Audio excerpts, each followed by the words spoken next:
Do you think boys are motivated differently than girls? This is one of those questions that I found to be the most interesting in this project, and my interviewees also found just as interesting. I had a mixed response, so I figured it'd be good to give you guys a video of a summary of some of the similarities and some of the differences. When I had asked this question to John Doe, who has been teaching for 17 years at the elementary school level for 3rd, 4th, and 5th grade, this question kind of stumped him because he didn't want to come across as sounding stereotypical and also felt like he didn't have a lot of evidence to base it off of. But what we ended up kind of concluding at was the girls that he found were high achievers, that knew they were high achievers, tended to be more focused on the future and saw how their education would benefit them if they continued to stay motivated and invested into it. Whereas the boys who were high achievers didn't really see the future benefit for them. They saw more of the now, they saw more of it just being a competitive thing, them just wanting to be number one. Jack Doe has a unique position.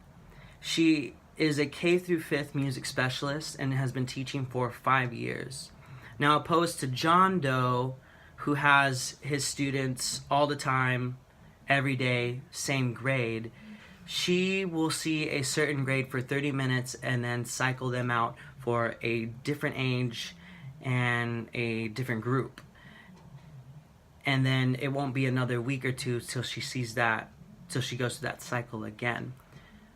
So it was very difficult for her to answer this question because she felt like she couldn't give a concrete statement with her given age and content, music.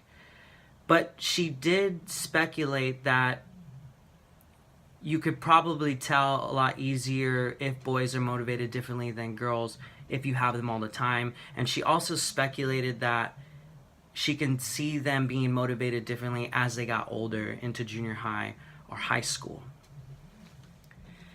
Jane Doe, who has been teaching for 17 years at the high school level, she teaches freshman and senior language arts.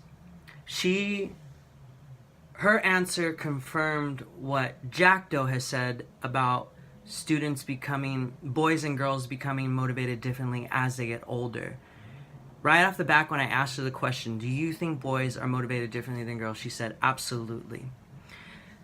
But interesting, in opposition to what John Doe said about boys being competitive and girls at the elementary school age being invested into their future when they're high achievers are motivated as such. She gave me kind of a different answer than that. She said that the girls at the high school level are more competitive. They want that A, they want good grades, they want high percentage, they want to be the best in the classroom. Where the boys, you just needed to find something that would interest them. And she kind of went on to say that was a little bit of a generalization because she said that she did have a boy who was really competitive and wanted to be the best. He actually wasn't really that interested in English, but he did want to be the best in her classroom. But she said more often than not, she saw girls who were a lot more competitive with grades, and that's how they were motivated. And boys, they were motivated if the topic or content was interesting to them.